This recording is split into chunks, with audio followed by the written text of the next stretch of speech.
Welcome to meeting number 8 of the House of Commons Standing Committee on Finance. Pursuant to the order of reference of November 19, 2020, the committee is meeting on its study of the pre-budget consultations in advance of the 2021 budget.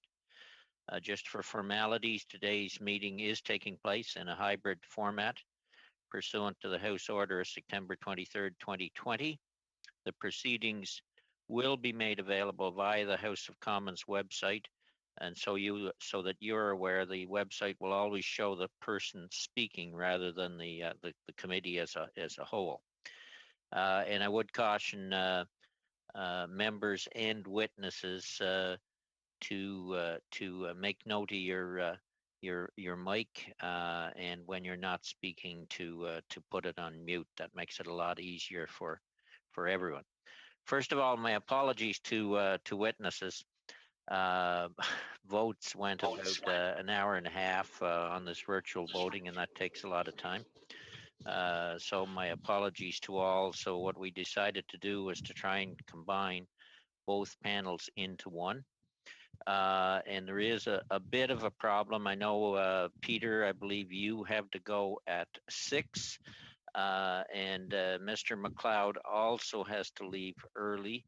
But I do know for especially Mr. Polyev and the Conservatives, they would like to have the full 2 hours because several of their witnesses are on today. And I'm just wondering if we could maybe, where a normal round is, we usually have on the 1 hour panels, we get.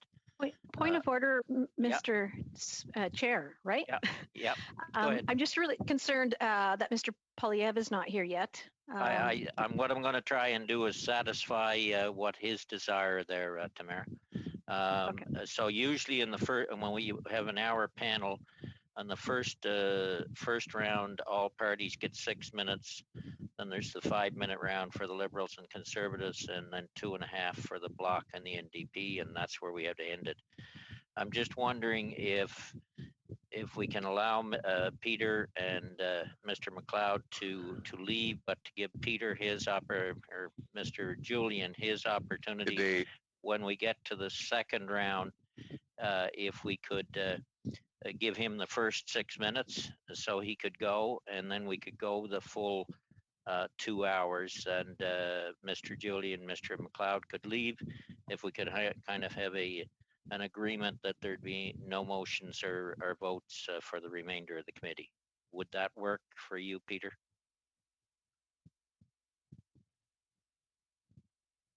You're muted, Peter.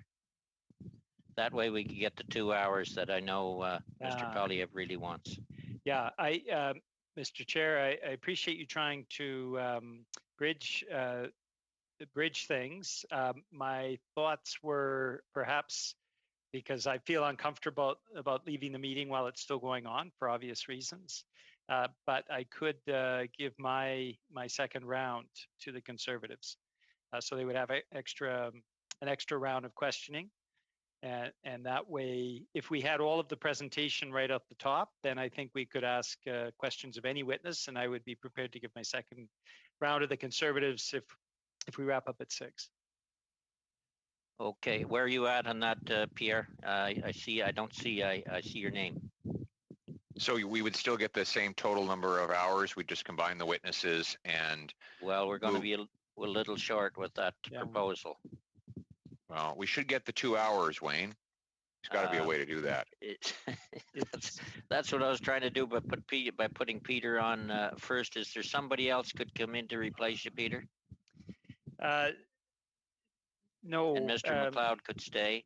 Like what I was thinking in terms of your questioning, you'd still get the same amount of questions if we put you on in the Conservatives' place in the first round. Then you could leave, or the second panel round. Yeah. Again, I think the best possibility is I give my second round to the Conservatives. All right. I don't feel comfortable leaving the meeting, and I don't know if we can get a replacement at this late time. I don't want to take any more time of committee. Let's come to this a little later on if we can, and let's start. Maybe you can communicate offline, you and Pierre and Peter, and see if there's a way of working that out. Okay. We'll start with who was normally on the first panel. If you could hold your remarks for to 5 minutes, that'd be great. And then we'll bring the second panel right in after them, and then go to questions. Then starting with the ALS Society of Canada, Ms. Tammy Moore, CEO, and Dr. David Taylor, Vice President Research, and thank you as well for providing your submission in August. Ms. Moore, I imagine. Yes. Thank you, Mr. Chairman and honorable members of the Standing Committee on Finance. Thank you for this invitation to appear before you today. I am Tammy Moore, the CEO of the ALS Society of Canada, and I'm joined by Dr. David Taylor, Vice President of Research. We appreciate this opportunity to present Capture ALS, a first of its kind Canadian research platform. ALS is a terminal neurodegenerative disease resulting in progressive paralysis and eventually the loss of the ability to move, to speak, and to breathe. Many members of this committee will be familiar with the devastation of ALS through the experience of your parliamentary colleague, the Honorable Maurice Boulanger, who died within a year of his diagnosis. His progression was swift, but not uncommon, as 80% of people living with ALS die within 5 years of diagnosis. Capture ALS is a game-changing national initiative that will elevate Canada into a world leader in the health research sector and transform the way we understand rare diseases, conduct clinical trials, and develop more new treatments. Moreover, it will allow all parties to act on the commitment they made in 2017 when they unanimously passed Motion 105 in memory of Maurice Boulanger, challenging government to play a leadership role in supporting ALS research and to support national efforts to find a cure for ALS. Capture ALS will enable the government to act on its commitment to the rare disease community and the development of a rare disease strategy. It will position Canada to be a leader in helping Canadians have timely access to clinical trials and future ALS therapies. It will pivot an innovative research model that will be applied to other disease areas, including COVID-19, as well as rare diseases beyond ALS. It will attract pharmaceutical interest and investment in Canada and make an important leadership contribution to the global effort to understand and treat ALS. I will now pass it over to Dr. Taylor to speak further to the numerous benefits to Canadians that will result from an investment in Capture ALS. ALS is an incredibly complex disease. However, the field of ALS research has come a long way in recent years through work in the laboratory. Yet we still don't understand human ALS well enough. What do I mean by that? Taking COVID-19 as an example, one of the scary things about it is that even without pre-existing conditions, some people are genetically or biologically susceptible to having more difficulty with infections than others. And the world is spending billions of dollars trying to figure that out. Like COVID-19 infection, the journey with ALS is different for everyone. Some people, like Monsieur Boulanger, will see symptoms begin in their speech and swallowing muscles, or like him, will progress very rapidly, while others will have limb onset disease or cognitive impairment or progress more slowly. We need to understand this. To effectively treat ALS with personalized medicine, to get the right treatments to the right people, we need an investment in Capture ALS. Now, we appreciate that there's been a significant commitment to support the development of a rare disease strategy in Canada. Capture ALS represents tangible action that can be taken in the rare disease space in a way that will help inform the creation of such a strategy. Capture ALS will provide meaningful data that will strengthen policy development. No other rare disease is set up as well for this. Let Capture ALS be a catalyst for your rare disease strategy. Capture ALS will also position Canada as a first choice for pharmaceutical investment and clinical trials, which in turn means that Canadians will be first in line for access to promising therapies. With Capture ALS, no other country will have a comparable level of real-world data that pharmaceutical companies so desire. And the learnings from Capture ALS will create an environment for a more efficient clinical trials and more effective therapies, saving billions of dollars in the long run. Faster access to the best experimental and proven therapies is an urgent need for the passionate ALS patient community, and no doubt many of you have witnessed the power of that message through the amazing advocacy of your constituents. Investment in Capture ALS will signal that the federal government shares in that priority by creating an environment where a diagnosis of ALS in Canada is met with leadership and doing everything possible to bring innovation and hope here. Capture ALS is the culmination of decades of investment in building a world-class Canadian ALS research and clinical infrastructure, bringing together innovative new collaborations from across the country. Other countries like the United States and Australia are investing far more in ALS research. But here, for a fraction of their investment, Canada has an opportunity to do something truly transformational. And finally, we have confirmed seed funding to launch Capture ALS in 2021, validated through a rigorous peer review process in competition with other national initiatives. Government investment will leverage this seed funding, taking Capture ALS from a pilot project to full platform. Without this ability, many of these impacts that we've outlined today will never be achievable. Thank you again for the opportunity to present Capture ALS to you today and why we believe will provide a win for Canadians on so many levels and have unprecedented impact on the people we serve, those living with ALS today, and those who will be diagnosed tomorrow.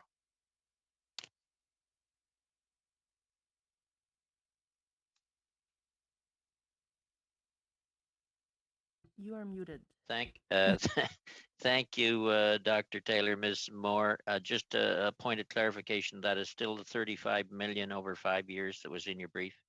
Okay, Yes, thank you. That's Fairness Alberta, Mr. Berwick, Executive Director.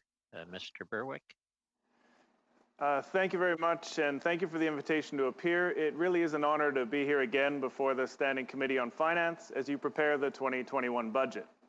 I'll use my time to talk about Alberta's contributions to Canada, the CFS fuel standard, and fiscal stabilization. I'd like to start with Fairness Alberta's motto, proudly Canadian, fiercely Albertan. We are a group of Canadians who believe Alberta has not been treated fairly, and the situation is serious enough that our 14 directors, 38 voting members, and many other supporters have dedicated time and money to try and make a difference. We believe by respectfully, but assertively, raising awareness across Canada about the basic facts, we can persuade a majority to support meaningful reforms. I can tell you there's a lot of pessimism out here, and we take some flack for not beating at least a quasi-separatist drum. But our members believe there are millions of fair-minded Canadians who just need to hear clear, positive, fact-based messages to understand better why there is legitimacy to the anger and frustration in the West and join our calls for change. Our key message is to convey how beneficial Alberta's productivity has been for all of Canada. In terms of the federal balance sheet alone, Albertans sent $324 billion more to Ottawa over the last 20 years than was spent back in Alberta. Partly because of higher incomes, but also due to Alberta getting the least federal spending of any province by far. That $324 billion since 2000 is the equivalent of a $320,000 net transfer for every Alberta family, and also a $42,000 benefit for families outside Alberta. But after a 5-year energy downturn exacerbated by a Russia-OPEC price war and COVID-19, that productivity is at risk. Many Albertans feel that if it was central or eastern Canada where a critical economic sector took a hit, that the federal government would be right there with significant, targeted financial and other support. Not only have we seen little in the way of unique measures, the looming CFS fuel standard could make things much worse. A study by Canadians for Affordable Energy estimates it'll cost Canada 30,000 jobs and $22 billion in capital investment. If the CFS goes ahead, we will become the only country to target natural gas with a fuel standard. Not even California does this. In fact, while we look to become the world leader in taxing natural gas, most jurisdictions are seeking to expand its use as a cleaner energy option.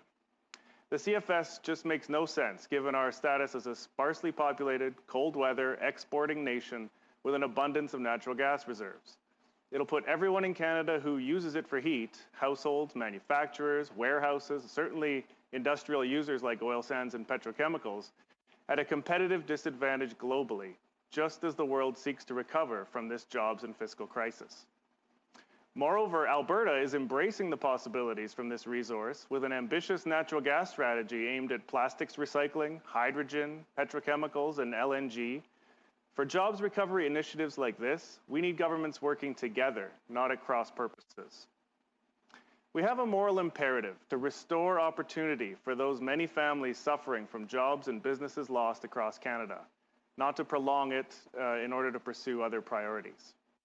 And as the Standing Committee on Finance, you know better than anyone that the staggering COVID debts also need to be paid off, and that every dollar we borrow this year means less flexibility in the future. We need to stop the bleeding and get every province making the most of all their economies in order for Canada to recover from this jobs and fiscal crisis. As in the 2009 recession, Alberta's productivity can boost Canada's economy if federal policies let us reach our potential. That's why we are pushing for change on various files, particularly the CFS fuel standard. But for the sake of unity, we also have proposals for equalization and fiscal stabilization. And I'll close by briefly noting the change to stabilization that was announced this week. Yes, there was a modest improvement to the cap on fiscal stabilization, but it completely ignored the unanimous agreement from all 13 premiers to drop the cap and make it retroactive to 2015 in recognition of the contributions from Alberta. In 2015, provincial revenues here dropped $8 billion, but Alberta's stabilization payment was $250 million, or 3% of that. Under the new formula, with the $170 per person cap, it would still only cover 9% of that loss, which can hardly be called stabilization. And when you consider the stabilization Albertans have provided federal revenues every year, it's about $4,000 per person or more, but all we can ever get back when we need it is $170, it becomes clear that fiscal flows between Alberta and Canada are badly broken. So while we need to see action on fiscal transfers for the sake of fairness and national unity, the urgent priority right now has to be on an economic recovery, so there is still wealth to share in Canada. Please don't impose the CFS fuel standard, and I ask all of you to push back against any other policies that extend the awful suffering this jobs crisis inflicts on families, not just in Alberta, but across Canada. Again, thank you very much for this pre-budget consultation and inviting me to speak to you today. I look forward to your questions. Thank you very much, Mr. Berwick, and the presentation behind you is good as well. With the National Ethnic Press and Media Council of Canada, Mr. Sars.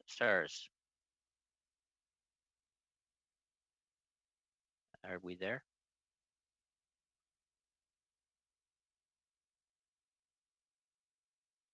Mr. Saris, you are on mute. Okay, and thank you for the brief as well, Mr. Saris. Go ahead.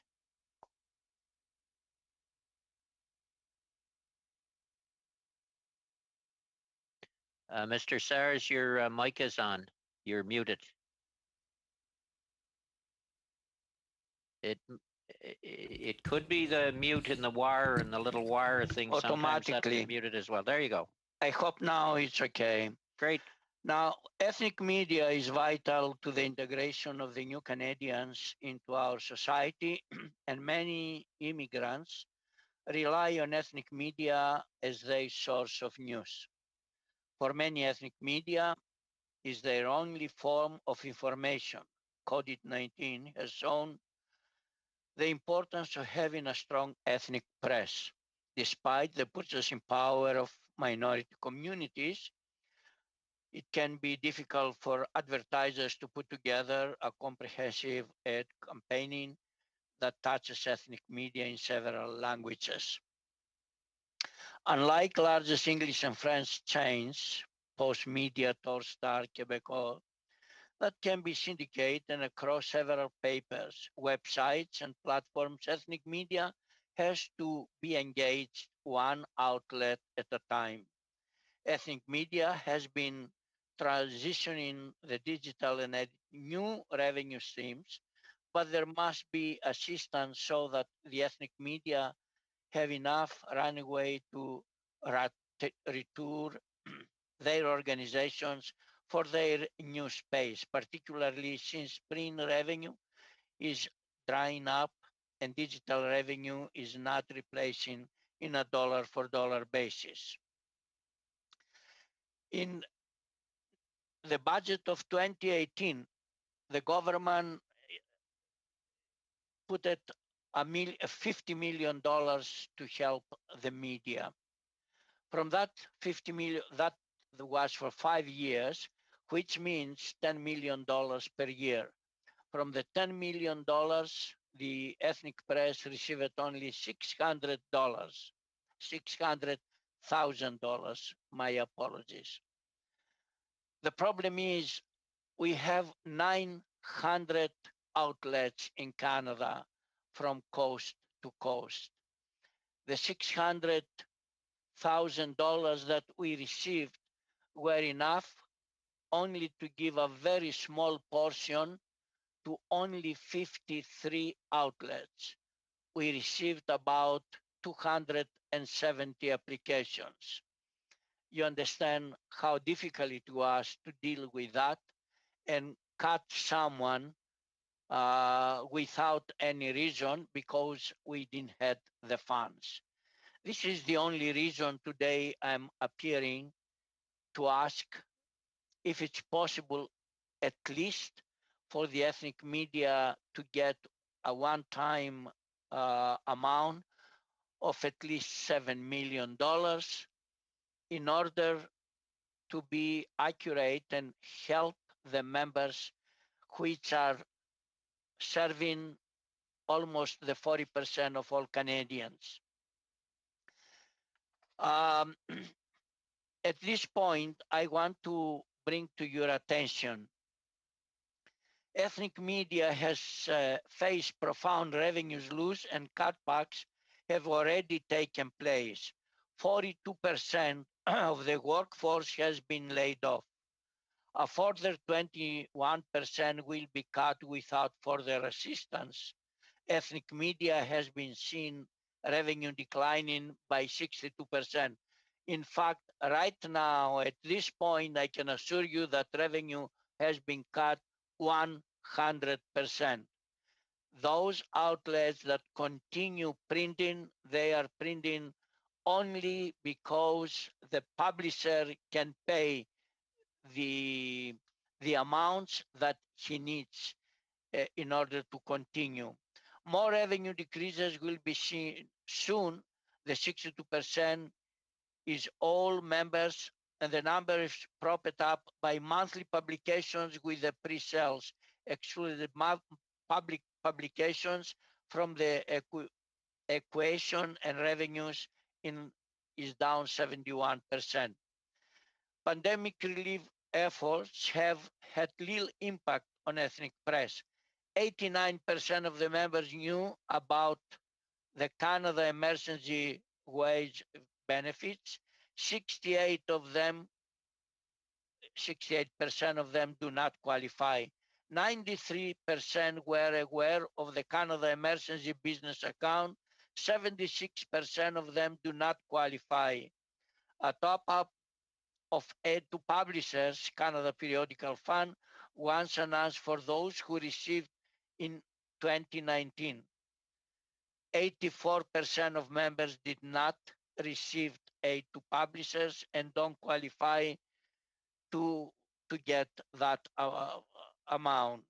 Government aids have not reached most ethnic press outlets. 73% of members reported the government of Canada has not placed ads with their publication. 84% reported that their provincial government has not taken ads. 84% reported that they have received no aid spending from municipalities.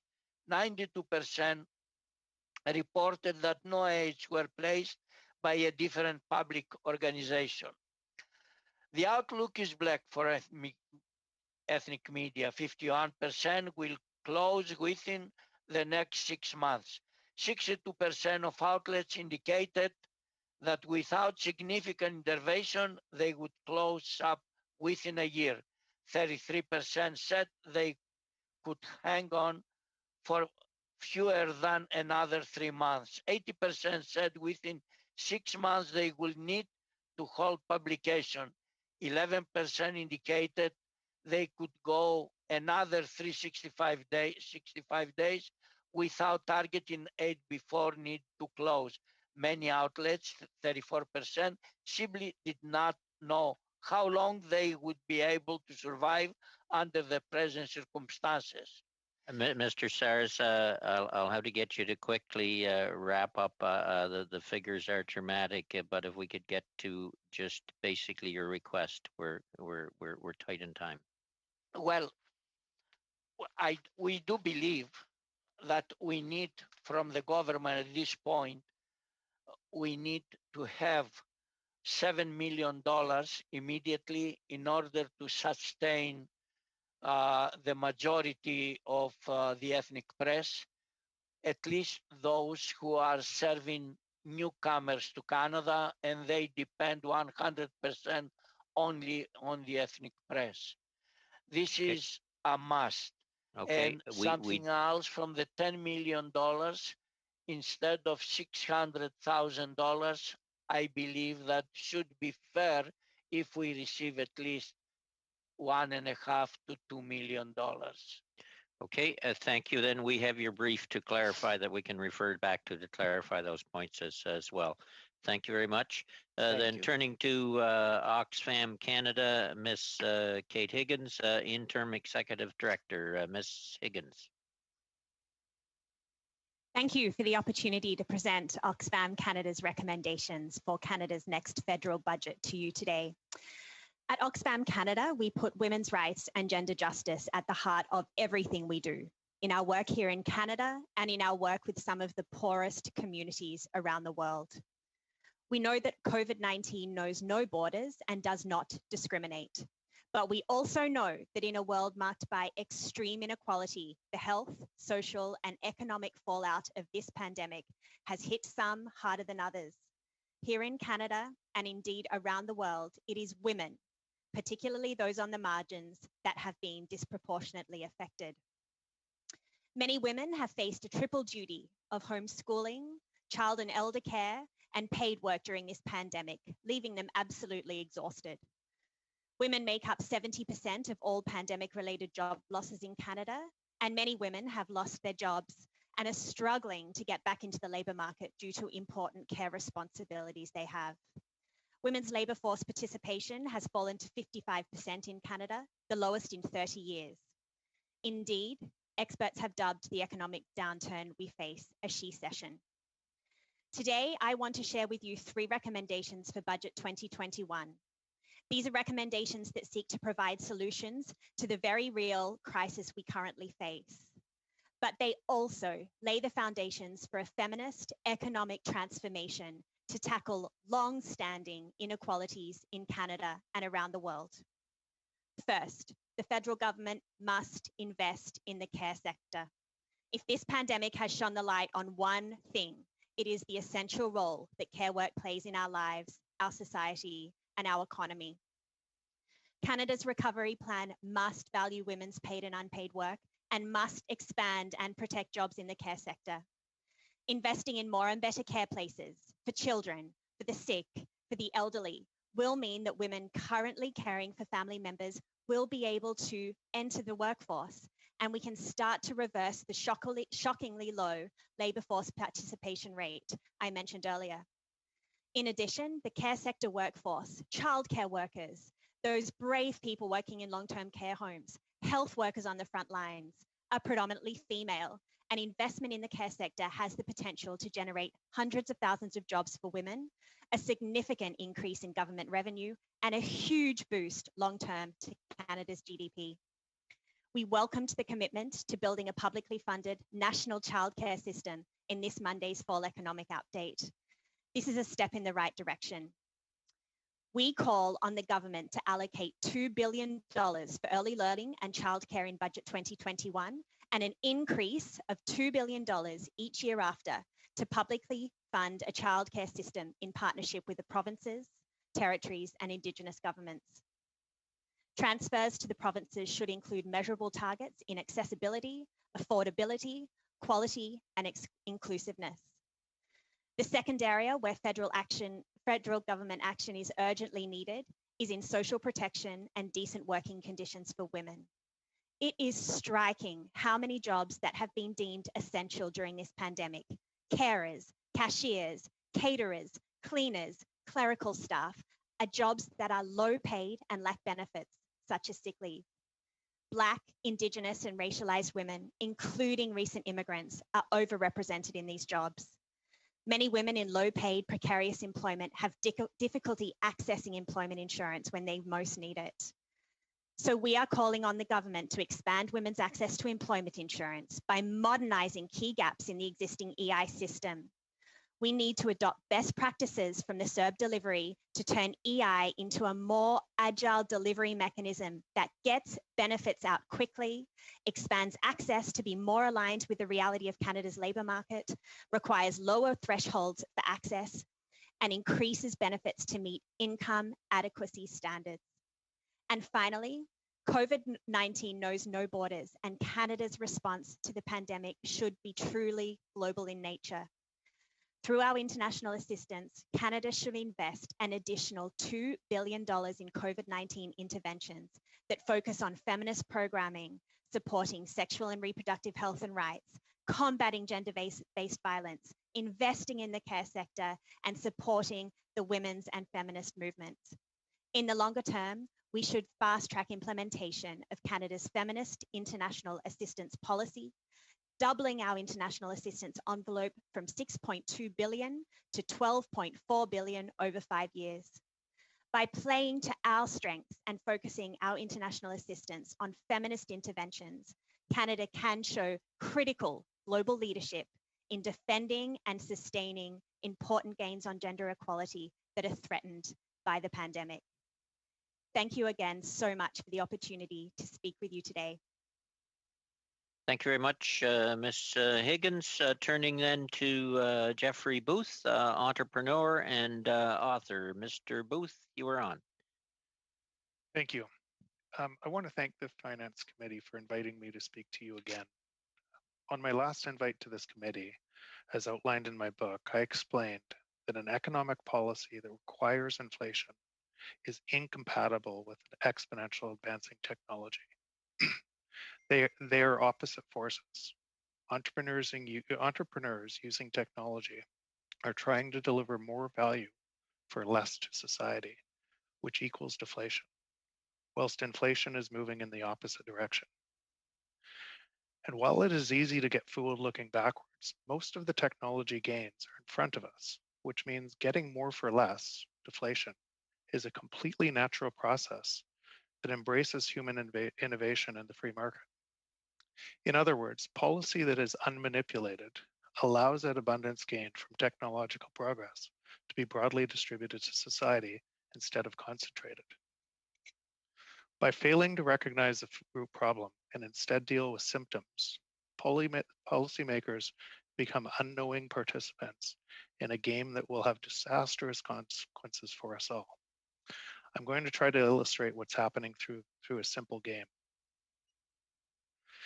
In the game Monopoly, once enough properties are owned by a single player, renters can't afford to pay the rents and therefore forced into bankruptcy, and the game ends. For those who have played, you will notice how systems work.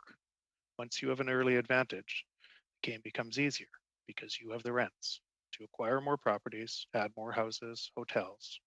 A positive feedback loop is created, concentrating wealth. You might also notice that wealth in the game might be due to luck. Landing on the right squares early in the game gives you a massive advantage. Right place, the right time. Conversely, missing out on acquiring those assets early creates a negative feedback loop, which also reinforces on itself. The poor become poorer until they become insolvent as they move around the board paying higher and higher rents. Fortunately, it's just a game.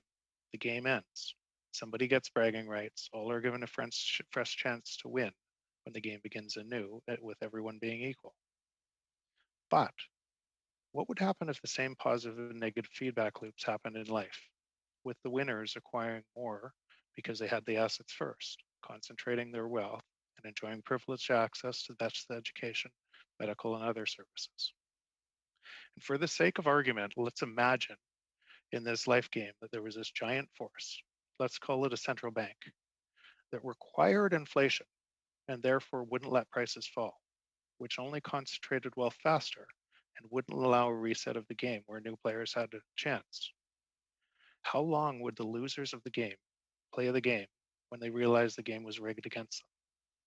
What if they couldn't pay their rents, education, or food, with the game continuing to get worse?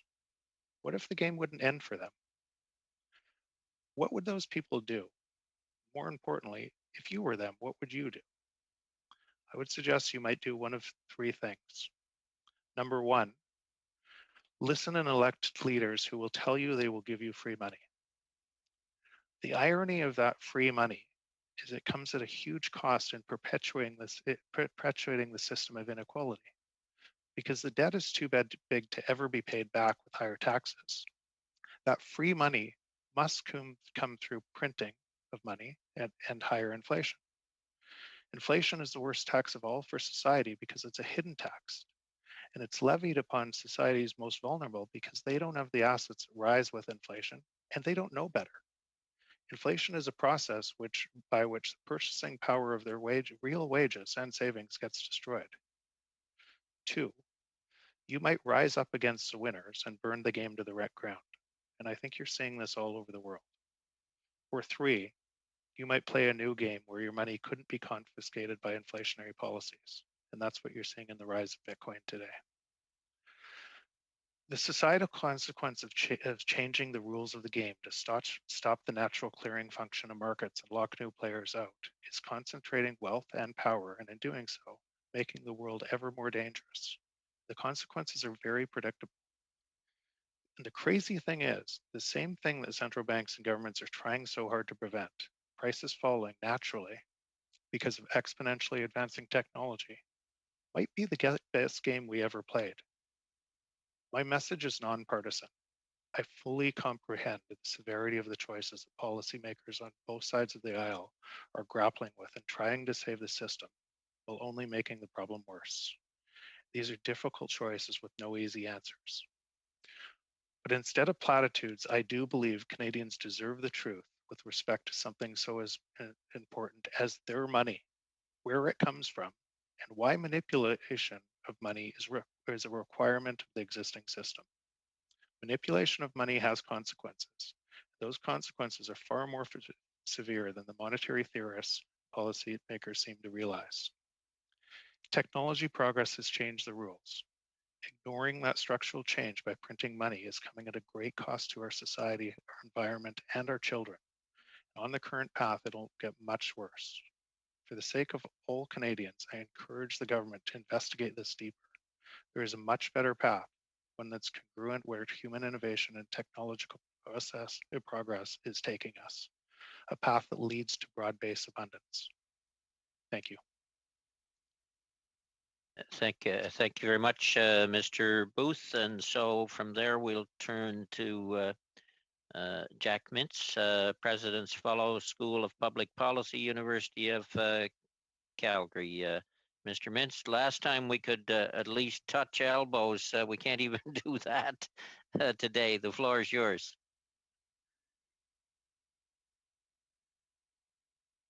Mr. Mintz. Okay. Where's Jack at here?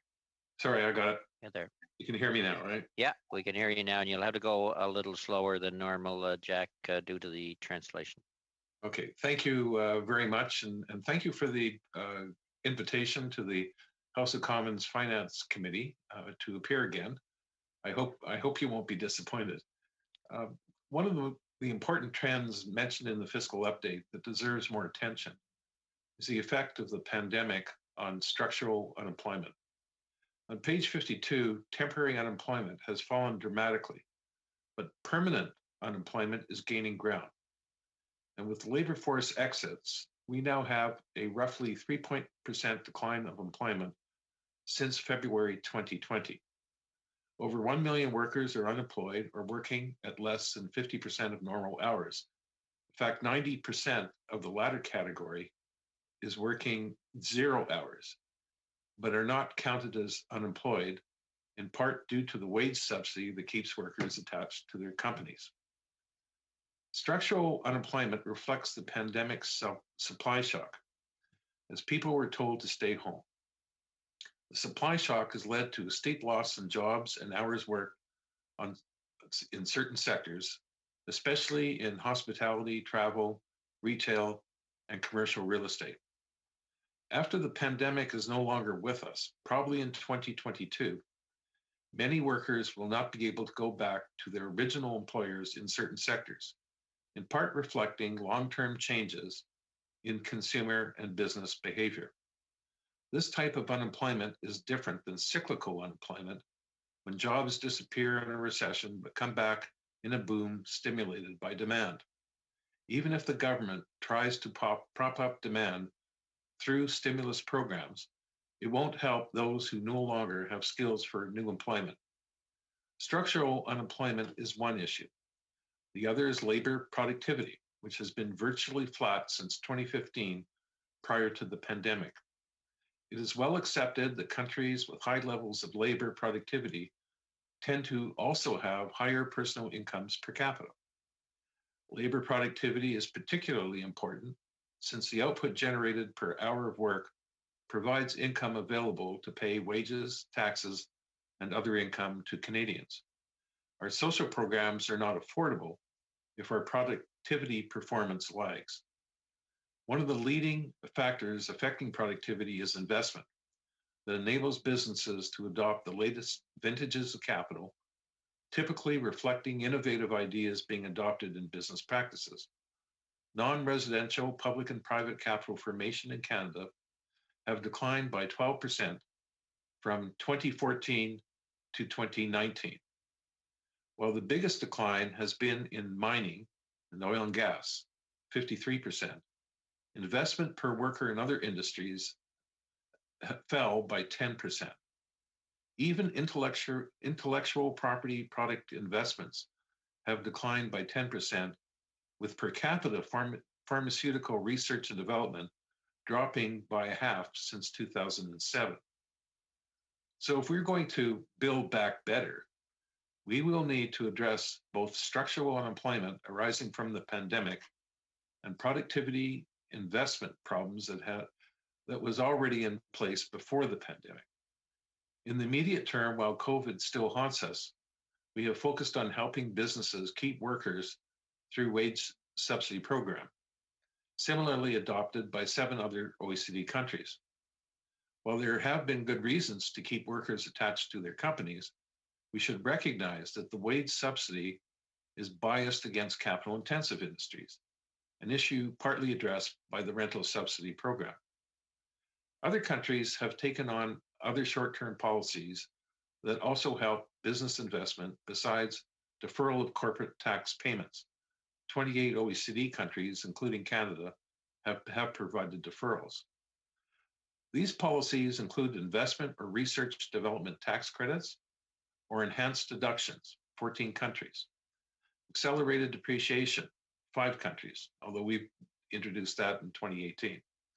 And capital subsidies, 9 countries. Besides deferrals, the most frequently used corporate tax policy amongst 18 countries was to enhance the use of corporate tax losses by extending periods for carrying back or carrying forward losses, lowering limits on loss utilization, or in a few cases, providing some refundability. These policies were sensible in that carrying back losses gave more cash to past profitable companies.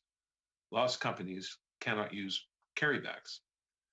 On a longer term basis, enhanced tax loss utilization provides a more neutral treatment for the startup companies compared to the established companies and has reduced the tax penalty on risk. Canada was one of the few countries to support companies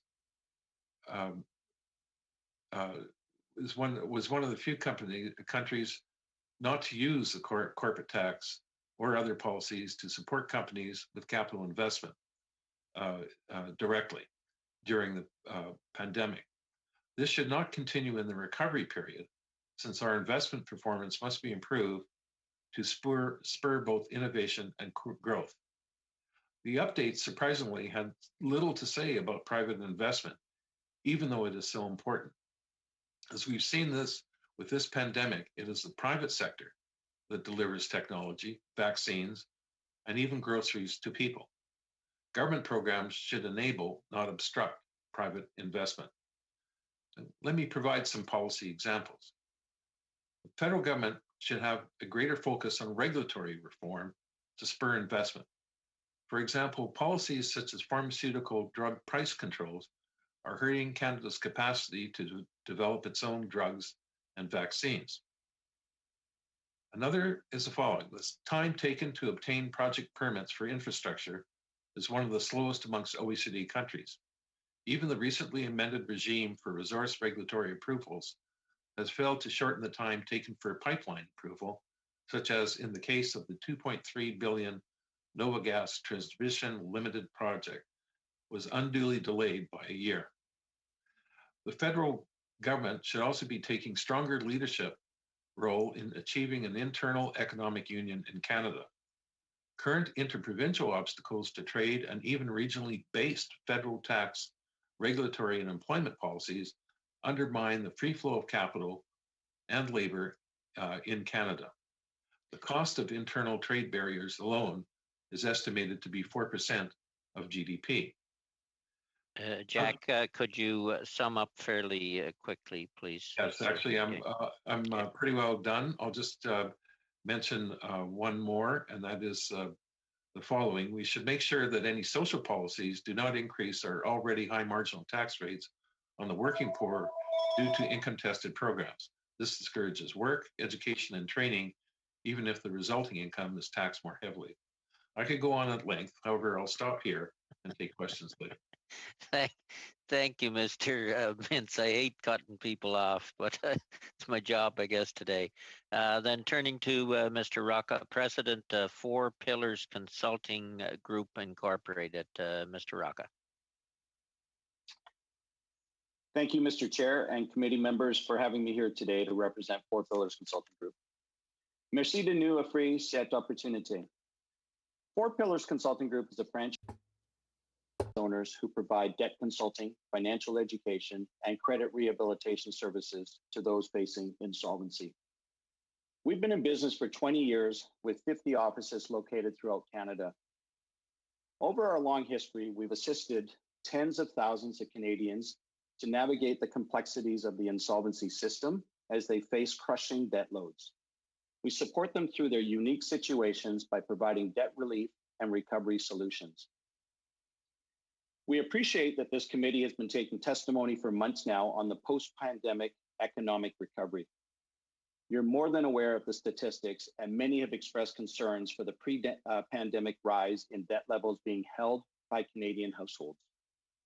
Today, I want to focus my remarks on what these statistics look like on the ground for the tens of thousands of clients that we serve. The people who come through our doors every day are often overwhelmed, ashamed, and without hope. Overwhelming debt negatively affects a person's mental health, family stability, and productivity. I have a deep concern for this moment Canadians currently find themselves in, but our concern has been growing for many years.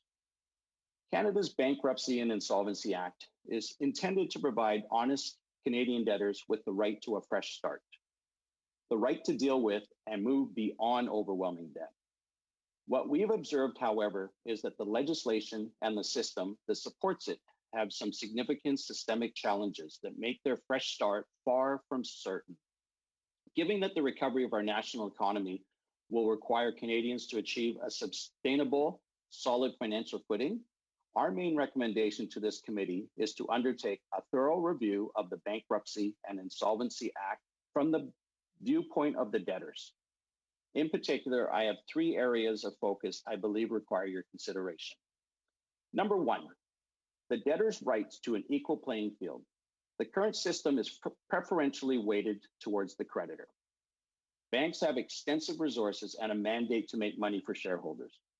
They have considerable ability to access legal and financial advice on how to pursue claims against debtors. The Office of the Superintendent of Bankruptcy is charged with being a fair, transparent arbitrator between creditors and debtors. The agents of the OSB, licensed insolvency trustees, are presently the only entity prescribed by federal law to administer proposals and bankruptcies under the BIA. However, trustees are compensated by the size of the debt settlement debtors pay back to creditors. The trustee is also not responsible for the financial rehabilitation of a debtor. In our credit-driven society, debtors are the little guy. But unlike Canada's judicial system, there is presently no entity assigned to be a sole advocate for the debtor. Number two, the debtor's right to make informed financial choices. the ability to make informed choices is fundamental to the right of choice. Within our current regulated debt and insolvency system, no one is really responsible for the crucial step, which Four Pillars has come to call aftercare. Right now, insolvent debtors are required to take 2 mandatory counseling sessions, which are administered by the trustee. In practice, this aspect of the legislation acts more as a punishment than a support, and statistics show that it is not driving the desired results as the recidivism rate continues to increase. Number 3, we have very limited data on debtor behavior, and what we do have is held by different entities and jurisdictions. If we do not collect the data that allows us to understand the various root causes of how Canadians come to carry excessive debt, we will be unable to design effective interventions. In addition, we have limited ability to forecast or insulate Canadians against the kinds of economic shocks we are now experiencing. The Canadian Debtor Association, of which Four Pillars is a member, advocates for debtors. As we all attest, access to credit is now a necessary part of our lives. Like Four Pillars, the Canadian Debtors Association is also expressing the need for an overhaul of the BIA.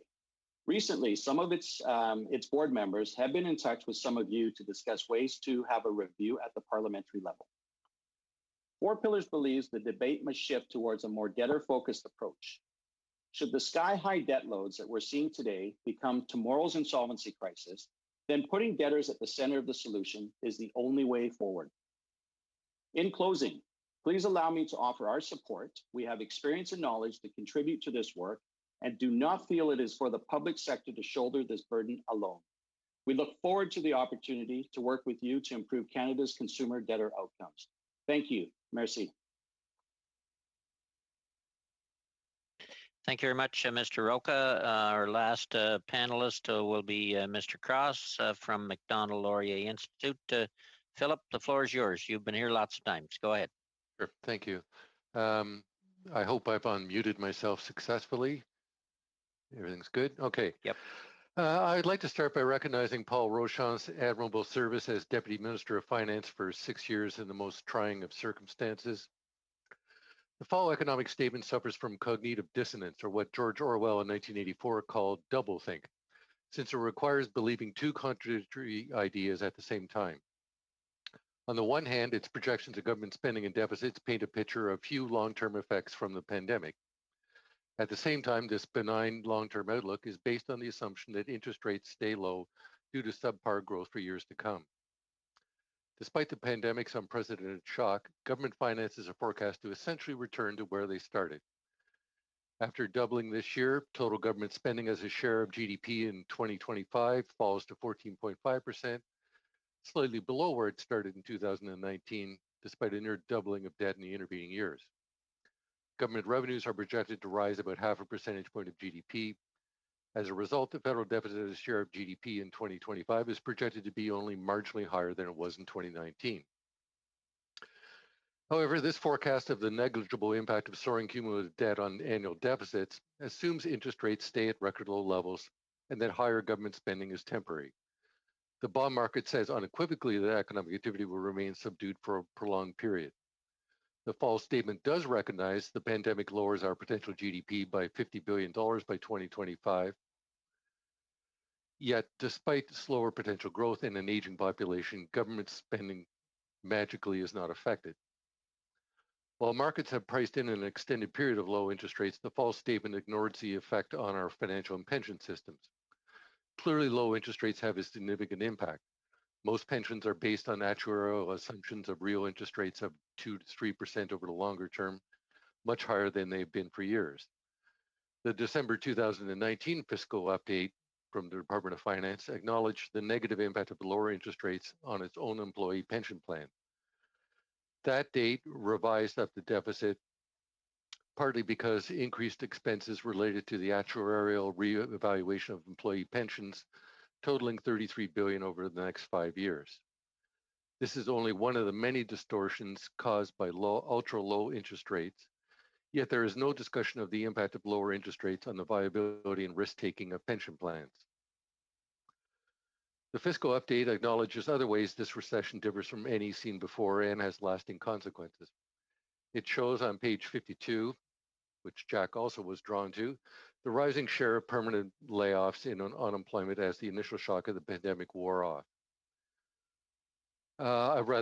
Jack has already covered that, but what I'll say is that the essence is that temporary layoffs accounted for 86% of the unemployed in April, but by October, unemployment fell by more than half, but the share of permanent unemployment rose to 74%. These data give an idea that the recovery inevitably was going to slow in the fall and winter, as the rapid recovery of industries which easily adapted to social distancing gave way to the much harder case of other industries largely shut down as long as the virus circulates. The document whitewashes policy errors made early in the pandemic, as it attempted to repackage measures clearly intended for short-term relief as long-term stimulus. Canada is running the largest government deficit in the G20 because Canada enhanced household incomes more than any other nation. Much of Canada's extraordinary increase reflected that benefits were poorly targeted, including 27% going to households that earned over $100,000, according to the Fraser Institute. Not surprisingly, much of this money ended up being saved. However, rather than acknowledging that income support was excessive and poorly targeted, the fiscal statement labels these savings as, quote, preloaded stimulus, and claims unleashing these savings will be a key element of the recovery, as if that was the plan all along. This improvised rationale, it cannot be dignified as a plan, is problematic. Still, the worst damage from the pandemic may well be in how we think and talk about the economy. Recall the uproar in 2015 over preliminary estimates of GDP falling 0.1 and 0.2% because of the oil price shock. This sent much of the commentariat of this country into a frenzy about whether the economy was in recession, and led some to insist we need to run deficits to lift growth, at least temporarily, back into positive territory. Today, we are dealing with declines in real GDP literally 89 to 177 times greater, but the same word, recession, is used as if the two episodes are equivalent. The only blessing of this pandemic may be that we will be inoculated for years against allowing trivial movements in GDP or jobs from dictating policy. Words count, and for a lot. Recessions in the 1950s and 60s were frequent, mostly inventory cycles that usually did not result in job losses.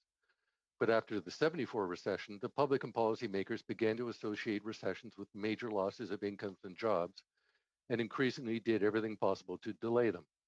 The result was twofold. One was a chronic overuse of stimulus that lowers long-term growth and, ironically, makes the economy more vulnerable to recessions. The other was that recessions became severe once-a-decade events, often involving financial crises that also significantly dampen long-term growth.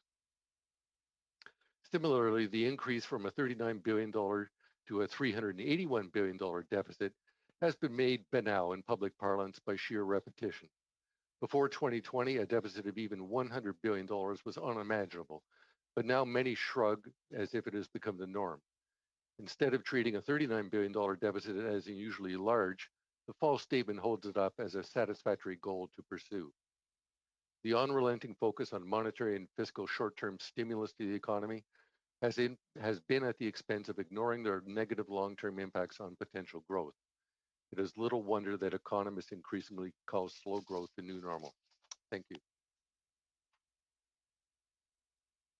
Thank you very much, Point of order? Mr. Cross. Yeah, who's... Point of order, Mr. Chair? Okay, yeah, go ahead, Mr. Julian. Thank you to all the witnesses. I think we've organized something so we can go through to 6:15, and Mr. Polyev is accepted to take the second 2.5-minute NDP round. Then let's get right to questions. So we'll do that. Thank you both for coming up with that.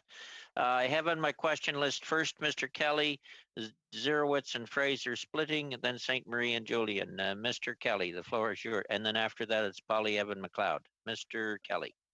Well, thanks. I think I will actually split my time then. If I'm going to go first, I'm going to split with Mr. Polyev, who I know needs to get in on this. Okay. I will just start with Mr. Buick, and thank you very much for the presentation. And So we have 13 provincial and territorial leaders that agreed that fairness demanded that Alberta receive a one-time retroactive stabilization payment.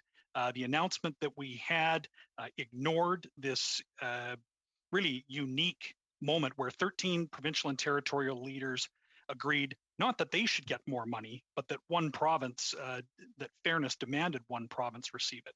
Could you comment on the stabilization announcement? Yeah, thanks. I mean, I think it's kind of known that it's not always that hard to get premiers to agree to ask Ottawa to give them all more money. But in this case, it was a pretty unique situation where all the premiers agreed to give one province a special retroactive payment in recognition of all that Albertans have contributed to maintain the balance sheet for the country for 15 years. And so to have that not acknowledged in Monday's announcement is very disappointing. And it's one case where it was an opportunity to show a recognition that Albertans have contributed so much to the federal coffers, but it wasn't taken up. And so, going back to 2015, there was, Albertans contributed actually $25 billion that year in taxes that went to Ottawa versus spending that came back to Alberta.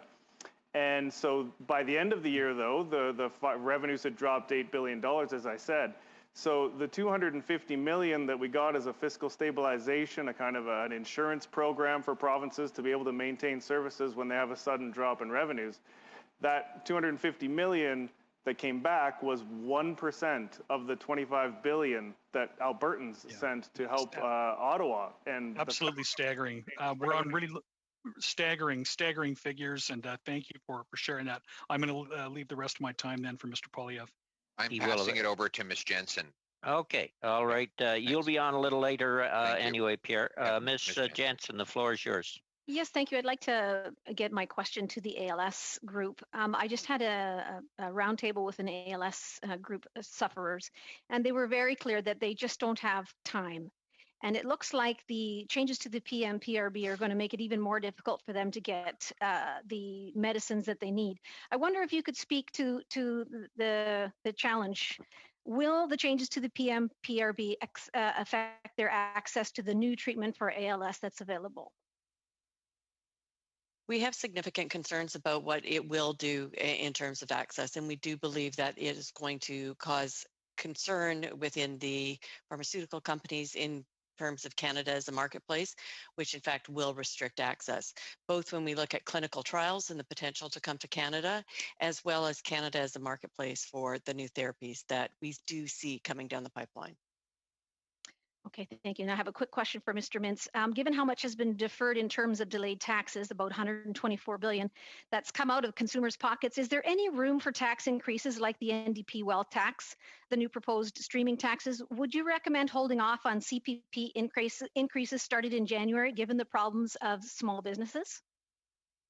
Well, first of all, I think in the midst of the pandemic, I'm actually have said this several times, we should not be increasing any tax at this point. So I would suggest that CPP should be delayed.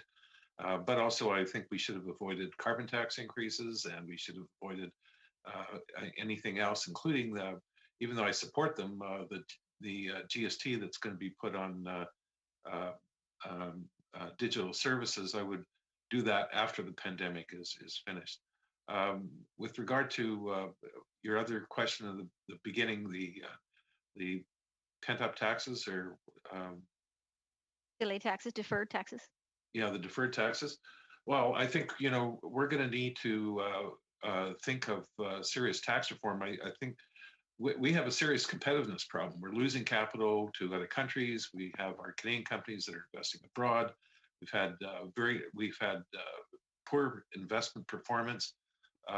We really have to worry about making sure that we get people back to jobs and that we have some growth in this economy. And my view, just throwing a lot of money out through spending programs, I think eventually they're going to need to have tax increases to broad-based ones. A wealth tax will not raise that much money. It's a very small revenue earner.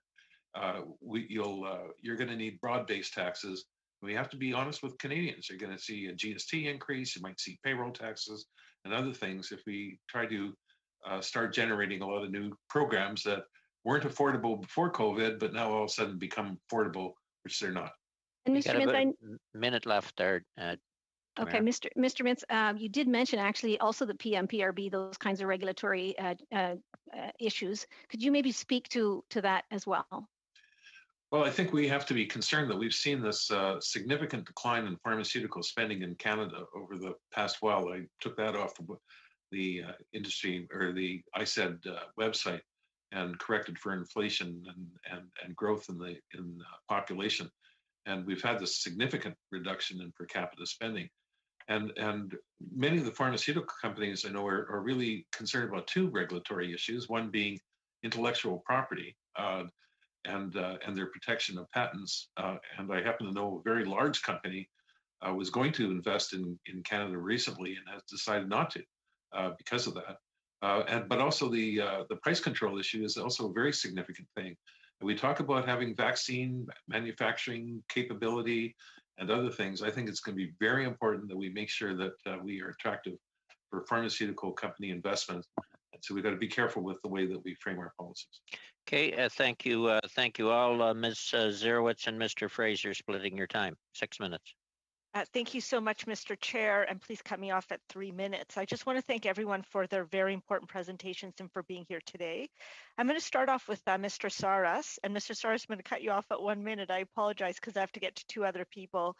I want to particularly thank you for your presentation. In my riding of Davenport, I have at least 6 or 7 ethnic media, and they provide information not only to new Canadians, but to Canadians who've been here for decades. It's the way they get their local media, and it's also the way they actually stay in touch with their home countries in their own language. So your top request was for $7 million. Could you please explain what the $7 million would go for? Well, there are about 900 outlets, and we are going at least to some strong of them. We are going to support in order to maintain the ability of having people working with them. Right now, most of about 15,000 people are laid off because the outlets cannot afford to keep workers working with them. There are students of the schools of journalism, and they cannot work anymore. And this is the worst part, because someone is going to finish school Thank you so much, Mr. I'm so sorry, Mr. Sars. Thank you so much for that. I will read your brief, but know that your recommendations are very important. My next question is to Four Pillars, Mr. Roca.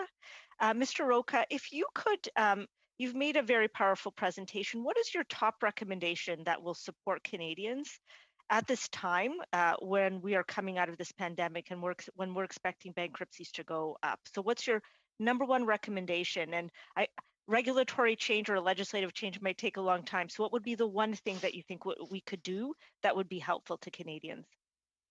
Yeah, I think from our point of view, debtors need to be fairly represented. We need to have ideally parliamentarians get involved to help, I guess, represent the constituents, but more importantly, for the players in the insolvency industry to work together collectively.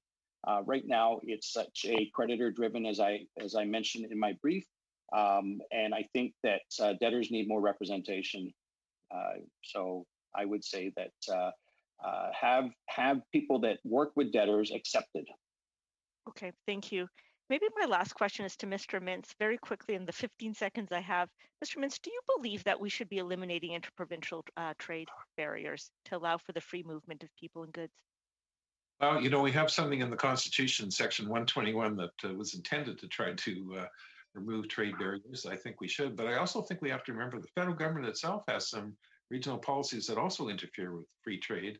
And in fact, if you look at the European Union rules on permanent establishment, et cetera, some of those things would never be done in Europe, that what the federal government is doing, never mind also the provinces. So yes, I think the federal government should try to do more. Okay, thank you both, Mr. Fraser. Thank you, Chair. In the limited time, I'll jump into questions. I do hope to get to 2 witnesses, so I'd ask that you keep your answers tight if possible. My first question is for the ALS Society. I find when it comes to ALS in the public narrative, there's a lot of focus on how difficult the illness can be for the people who live with it and their families. I do want to draw attention to the quality of life that people have who live with it. I lost an uncle to ALS in September. His name was Leo Duggan, most interesting guy I'll ever meet, terrific volleyball coach, organized the Terry Fox Run in Upper South River, and he worked at the horse barns in Sherbrooke Village for years. Terrific guy, made a world of difference. One of the things when I talk to your local chapters, in addition to the asks you outlined in your presentation, is the importance of supporting the ordinary needs to help people be comfortable in their home and the attention or lack of attention that their families give. My Aunt Janet, an absolute saint, for example, I'm sure could have used additional support. Are there things that we can do to help improve the quality of life for people who continue to live with ALS and the people who take care of them? Absolutely. There's much that can be done, and the societies across the country are helping to fill the gaps in the healthcare system in each province, because it can vary vastly between province to province in terms of the needs. And so we see in some provinces that our societies are actually providing very basic things like hospital beds and wheelchairs and ceiling lifts so people can stay in their homes safely, which has been even more critical during this time of COVID, to be able to make sure that people and their caregivers are safe. But there's also a lot that needs to be done in terms of personal support workers. So Mr. Fraser, just as you've mentioned what your aunt is doing, that kind of support is necessary. And so there's a great deal that we need to be thinking about when it comes to the overall healthcare system. And that's only going to intensify now as we are seeing therapies that are starting to come to market, and what that could mean for our population as well. Thank you. And very quickly, that's a perfect segue on the basis of care work. A question for Ms. Higgins. Thank you so much for your articulate testimony. I want to ask you a quick question about investments in early learning and childcare across Canada. One of the chief complaints that opponents of investments of this nature have is the immense cost, and it is expensive, there is no question, to establish a proper national early learning and childcare system. In your view, and in the experience of jurisdictions that have implemented such a system, have you actually found that the increased revenue from more women taking part in the workforce that you referred to in your testimony is sufficient enough to cover the cost of that upfront investment? And can you do it in about 30 seconds, Ms. Higgins? The answer is yes. The YWCA has recently published a report. The Centre for Future Work the figures are an increase of government revenue of up to $29 billion, an increase in employment for childcare workers and associated suppliers of childcare and early learning spaces of up to 725,000 jobs, and an increase in Canada's GDP to around $100 billion a year. It is very significant, and I do think the return is there. Thank you very much, Chair. Mr. Fraser. Thank you, Chair. Those are my questions.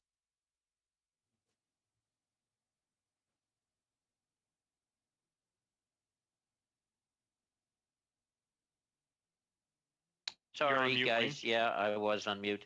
Thank you both. Mr. St. Marie, 6 minutes, followed by Mr. Julian, then Mr. Polyev. Oui, merci Wayne. Alors, je tiens d'abord à... Thank you. And yes, I would like to begin by thanking all of our guests who have testified today. It's always extremely interesting. I have questions for Ms. Higgins from Oxfam. I'd begin where you left off with Sean Fraser.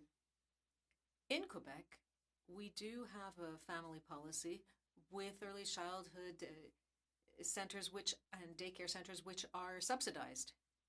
And studies have demonstrated, in fact, that it pays. What the government invests in these early childhood centers and in family policy increases women's participation in the workforce, and they end up paying more taxes. So not only does this lead to social change in society structure, but it is also paid off for the government, even if you have to initially invest money. Now, of course, if the federal government moves forward with this kind of a program, we would ask to be able to withdraw with compensation for Quebec, so that we could improve our system, which is already working. So enough comments from me. what I'd like to know, Ms. Higgins, from you is you're talking about changes to employment insurance. I'd like to hear more from you about this. Concretely, what is it that you're suggesting? What could be changed? Are we talking about contributions? What are we talking about? Could you be more specific about the details of the kind of changes you're asking for?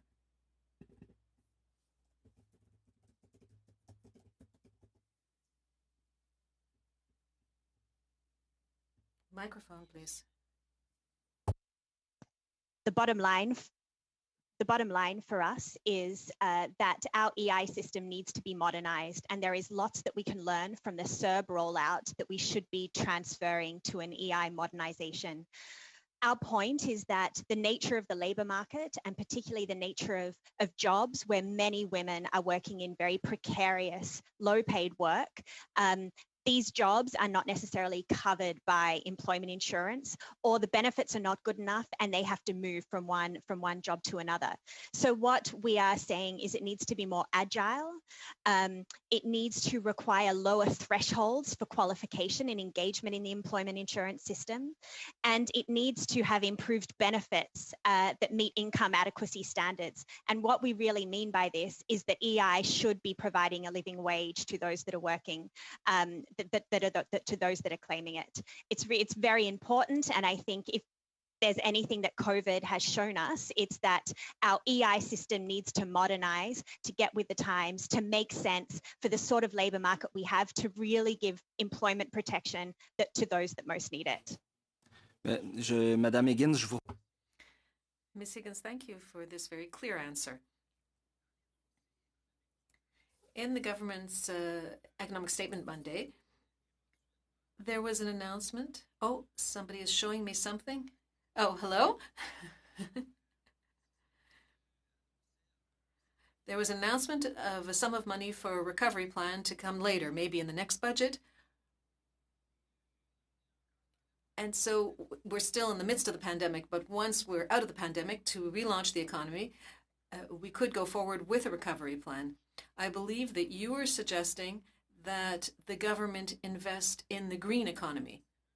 Would this be an opportunity for you when we move out of the pandemic situation to invest in the green economy, and how could this be done? Thank you. This is absolutely an opportunity for us to invest in the green economy. Merci beaucoup pour la question. Thank you very much for the question. Let me focus firstly on the care economy. When we think about the care economy, we don't necessarily think about that as a green investment. Our point that we outline in our budget brief is that investing in the care economy is a really powerful way for us to drive our economy in a low carbon way. So I think that would be the first point I would make, for it just to take a step back and make that link between investments in the green economy and investments in the care economy, and how the care economy is actually a fantastic opportunity for us to drive low carbon jobs. There's lots else I could say, but I'll leave it at that. But merci beaucoup pour la question. You could continue. The clerk was just taking her computer back, but it's okay. I'm still listening, even if you don't see me on the screen. Please go ahead, and the chair will interrupt you if need be, but I will not be interrupting you. If you've got anything further to add, Ms. Higgins, go ahead.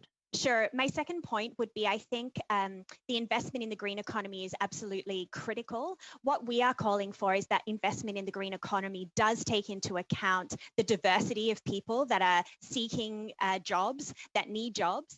And so to really ensure that the investment in a low carbon economy, in a green economy, is taking into account Indigenous jobs, people from racialized backgrounds, Black Canadians, to really ensure that our investment in the green economy does also provide an opportunity for us to tackle critical inequalities that we have in Canada.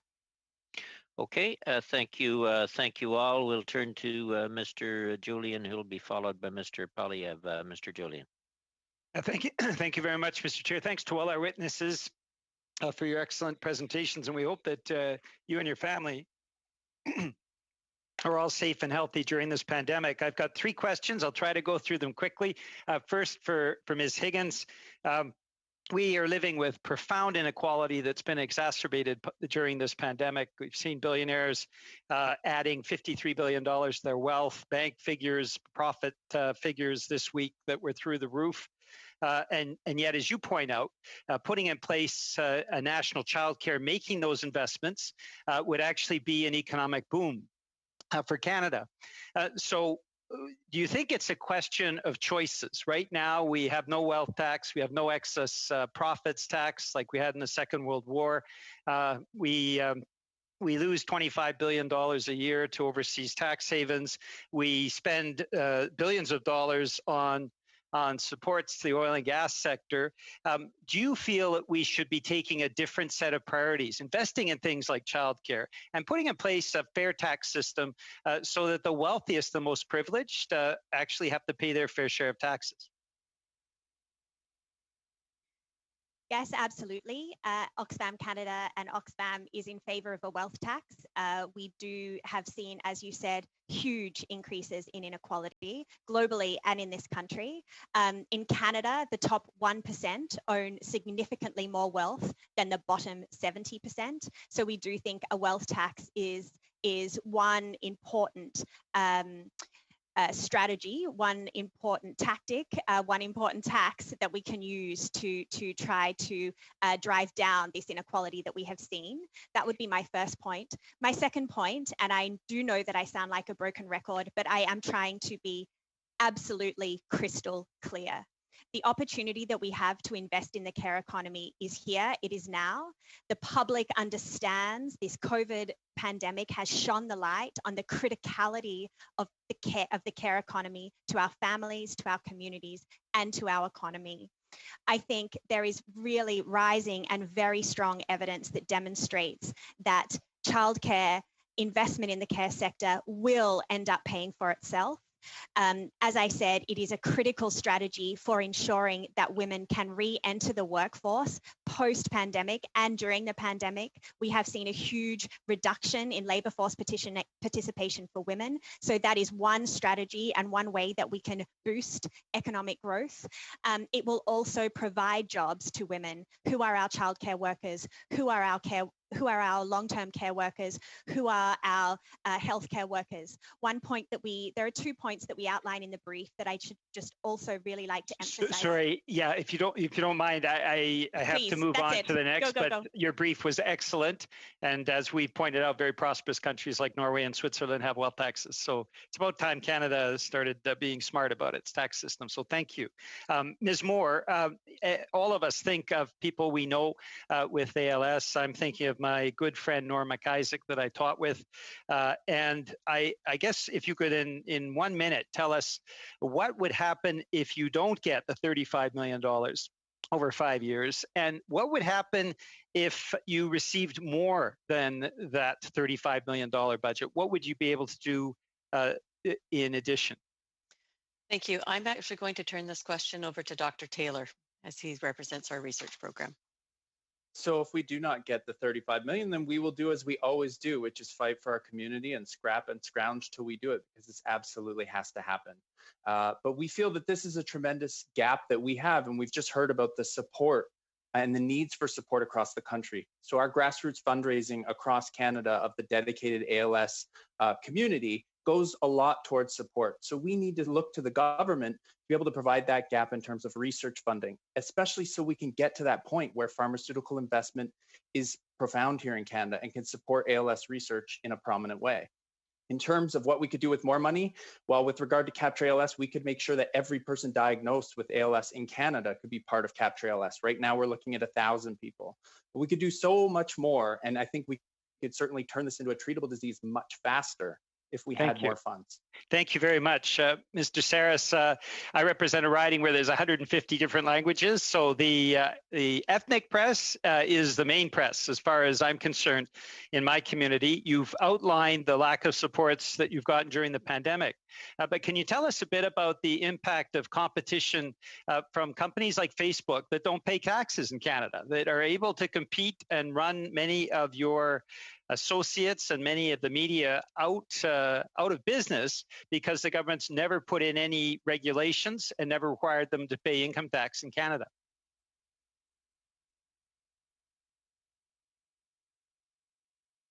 You're on mute. Sorry, you're on mute, Mr. Saras.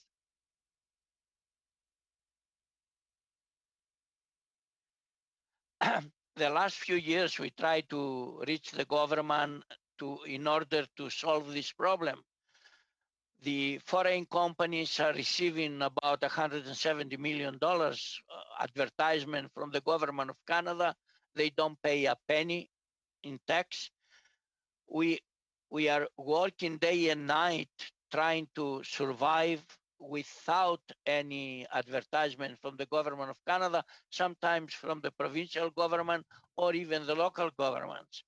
And we try to survive the way we can.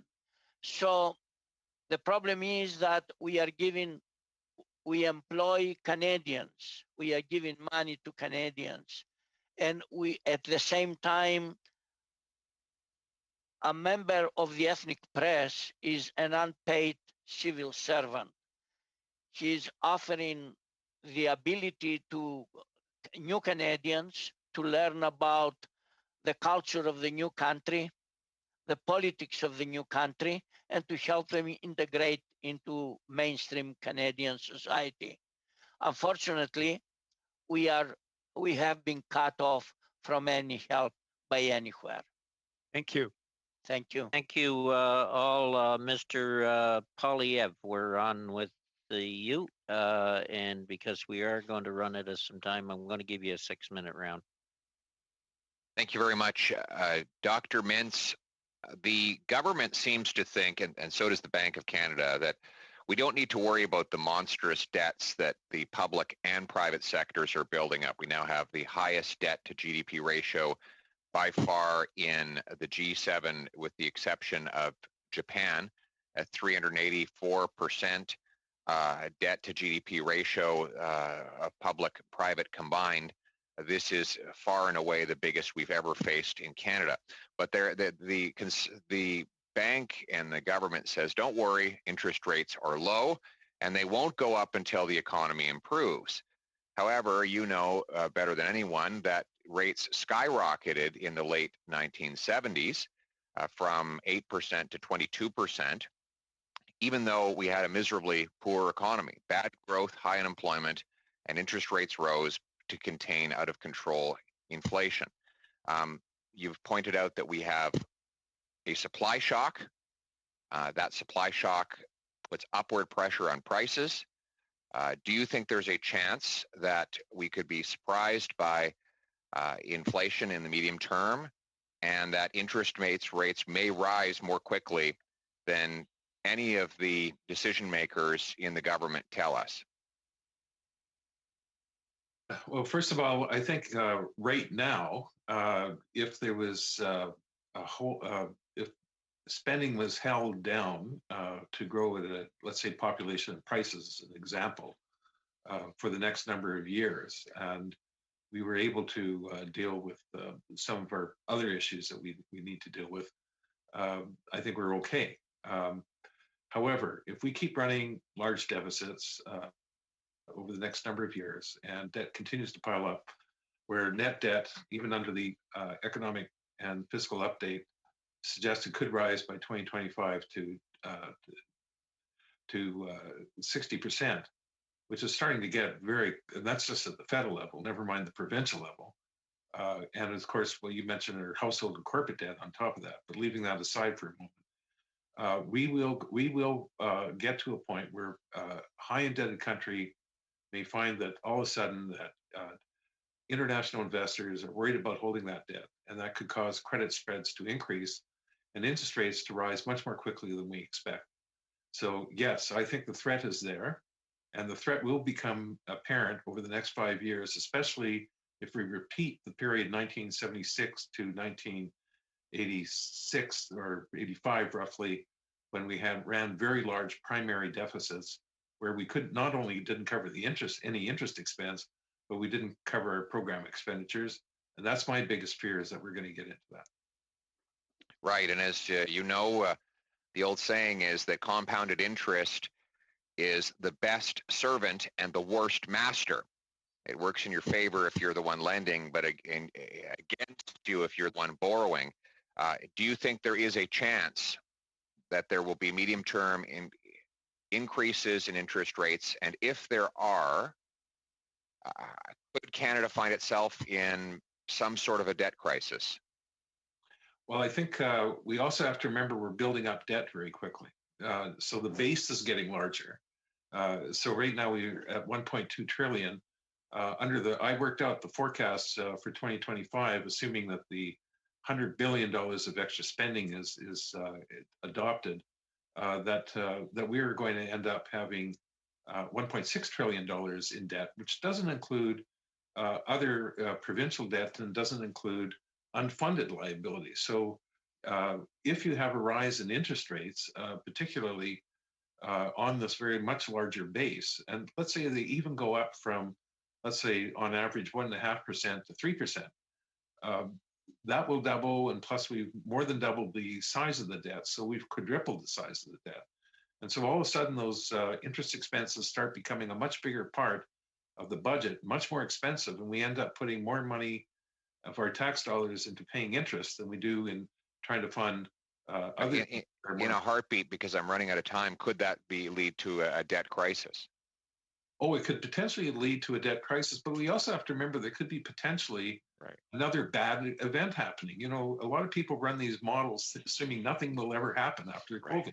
That ain't right. I remember a journalist telling me from the CBC that there would not be a recession. All the experts knew it, and this was in December of 2019. And sure enough, 3 months later, we were nearly in a depression. So unpredictable events happen. On the issue of wealth inequality, our friends in the NDP are talking about a $6 billion wealth tax, but they're ignoring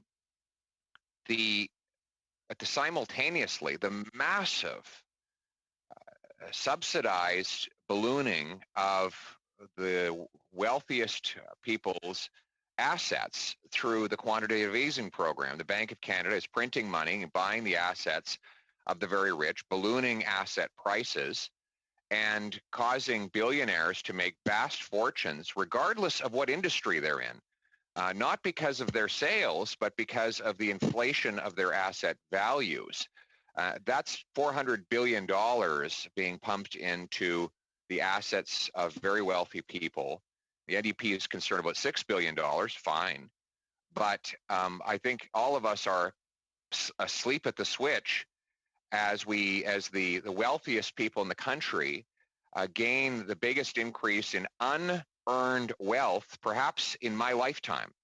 I'd like to ask Mr. Booth, can he shine some light on this monstrous wealth transfer from wage earners whose wages are being devalued by this money printing exercise to wealthy asset owners whose stocks, bonds, and real estate are ballooning in value?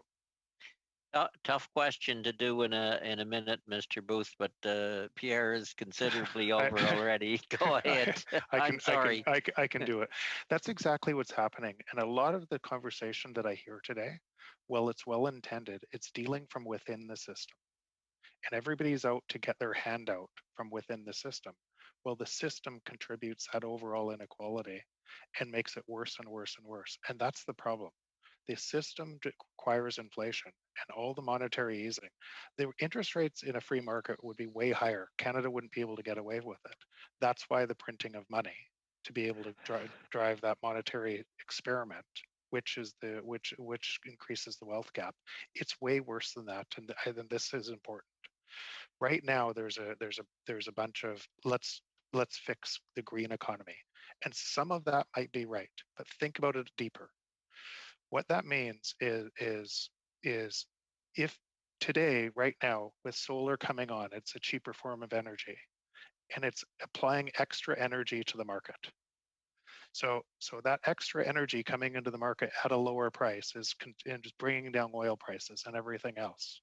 And the only way to be able to overcome that and grow our economies out of that is manipulate money further. So in other words, an order of magnitude bigger problem on our entire climate is the printing of money. It's not the environment that people think it is. That's within the system. No matter how much innovation goes in, there has to be more printing of money to be able to stop that, to keep the inflationary system in check. Thank you, Mr. Booth, for doing your best there. We'll go to, we'll split the 6 minutes between Ms. Kotrakis and Mr. Fragaskatis. Annie. Thank you, Mr. Chair, and thank you to all our witnesses today. For the interest of time, I will try to get in 2 questions, and they're both addressed to Dr. Mintz. I'll start with this first one. Dr. Mintz, as a percent of GDP, interest payments are at historically low levels despite the COVID deficit. And the Minister of Finance has stated in the fall economic statement that the government is moving more debt into long-term bonds up to 30 years with yields less than 2%. At the same time, the Federal Reserve Chair, Mr. Powell, a conservative Republican, is asking Congress to introduce another stimulus package as soon as possible to keep the U.S. economy from stalling. Given extremely low borrowing costs and the fact that we are not yet out of the woods, even as the vaccines start to roll out, and given that we have lost growth potential, should the government not take this opportunity to help the economy get back to full employment levels of 2019 sooner rather than later? Just to answer your points quickly, I think you should remember that true interest rates are low now. Canada actually had, amongst the advanced countries, one of the shortest term structures in debt. So actually now moving towards a longer term structure, I think is helpful because that reduces the amount that we have to go to international markets to raise debt, which right now, every year, 22% of our debt rolls over. The other thing is you can't forget the provincial government side, so that's important too. I totally agree that at this time, we need to keep supporting the economy while we go through this health crisis. And we're probably looking at 2021 as going to be another bad year, in my view, because the vaccines are going to be coming too slowly, and will take until fall before we can really establish herd immunity. So if that is the case, then I think we really do need to help, but I think we need to be much better targeted. My friend Michael Smart put out a very good piece today reminding people that the Canada Wage Subsidy, unlike the UK one and some of the others, is far less well targeted, and we're giving money to companies who would keep on the workers anyway. And so we've made it very expensive. We could improve that quite a bit. The CERB and the CRB now, in my view, is not well targeted. We're giving the same money to part-time workers as we do to full-time workers.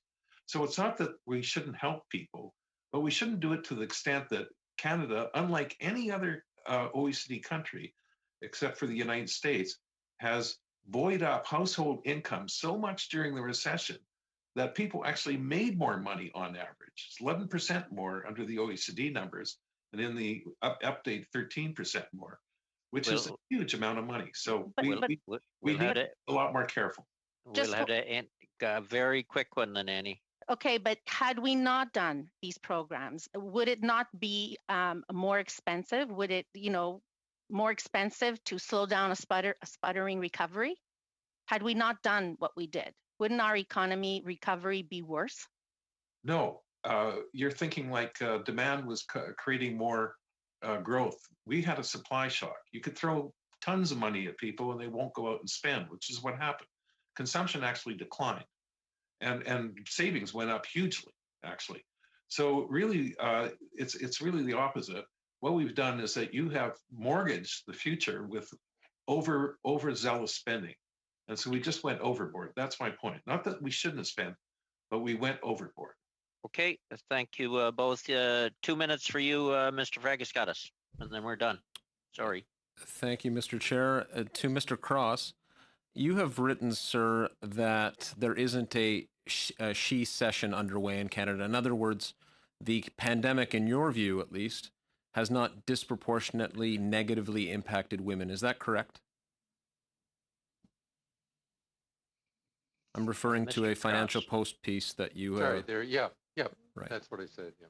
So I'm curious about that because we've heard quite the opposite, not just at today's meeting, but in previous meetings from economists, noted economists like Armenia Elnesian, but many others out there who have studied this. And so I'm just a bit confused because in your Financial Post piece that I just referenced, the data that you use to say that there is not a SHE session underway in Canada ends in August.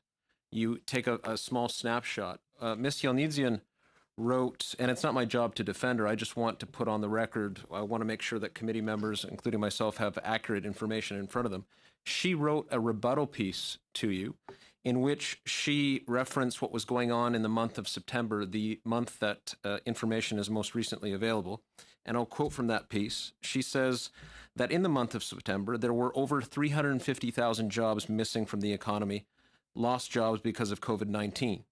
Women's job losses accounted for 85%. There were actually 12,000 more prime age men, 25 to 54, working in September than there had been in February. She also says that in September, an additional 54,000 men joined the labor market, while 57,000 women left it. So I'm struggling with that, Peter, Mr. I got to Cross. give Mr. Cross time to answer, and I know we get a hard stop here. So, Mr. Cross, do you want to respond? Right. Yes, I put a rebuttal in the post that Armine was using data that wasn't seasonally adjusted. If you use seasonally adjusted data, the loss is 50-50 between men and women. If you use unadjusted data, it's 85-15, which is what she used. What she basically. But if I could, sir, I don't mean to interrupt you, but why ask me questions? If you don't because I have limited time. Go ahead and finish the thought. Finish the thought, Philip, if you could. Wouldn't be the first time there's disagreements in this committee. Go ahead, Mr. Cross. All Armine showed is that men and women have different seasonal patterns to their employment. Men lose their jobs in winter because they tend to work more outdoors. So they recovered more over the summer. That's all her data demonstrated. Okay. We are going to have to end it there. Sorry. Point of order, Mr. Chair. Point of order. Point of order. What's your point of order? I thought we had agreement to end at 6:15.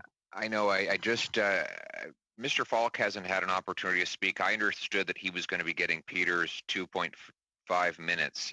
I don't think anyone would object if Mr. Falk had an opportunity to make an intervention. It would take us to 6:20, not the end of the world. Are you okay with that, Peter? Okay, let's go. Mr. Falk, you're on. I'm glad you get 2.5 minutes. Mr. Chair, sorry. Mr. Chair, were you referring to me? Okay, good. Thank you. Point of order? Yeah. Mr. No, Mintz. he was referring to Peter Julian. Yeah, Peter Julian. I was asking Peter Julian. Peter shook his head. Yes. 2.5 minutes. Ted. Okay, thank you very much, Mr. Easter. Question to Mr. Mintz. Mr. Booth mentioned in his presentation and the danger of deflation or the danger of inflation and how that disproportionately affects people of lower income. And what we're seeing is that the Bank of Canada has committed themselves to maintaining inflation at about 2%. And they're doing that by adding hundreds of billions of dollars of money that they've given the government to disperse. You've talked about ineffective spending back in October in an article in the Financial Post. Can you elaborate a little bit more on that, and also the impact that this massive debt is going to have on people in the lower part of the economy? Well, as I tried to talk about earlier on, is the concern that I just mentioned about overzealous spending, which can lead to more debt, and then of course potentially more inflation. We don't have inflationary pressures right now, and we may not see it for several years or even a couple of years, but it could happen. And when inflation takes off, you get serious devaluation in the dollar, and that's another problem that comes along with it. And I'll just very quickly tell you that one of the saddest situations I've ever been involved was when I was working for the World Bank and doing work in Bulgaria. It was just after their huge devaluation that they went into because they ran very large deficits during that period. And it was around 1998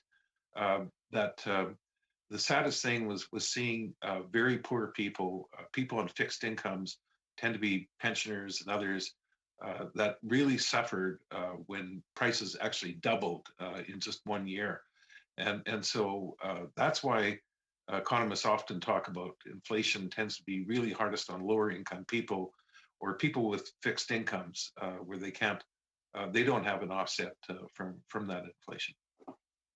Okay, we are going to have to end it there, folks. I hate to have to rush meetings as we did this one, but it's the world we live in, I guess. Look, thank you to all the witnesses for coming and responding to our questions. And as I said, this wouldn't be the first time there's some disagreements on committees. That's how we learn, having a few disagreements. So with that, thank you very much again.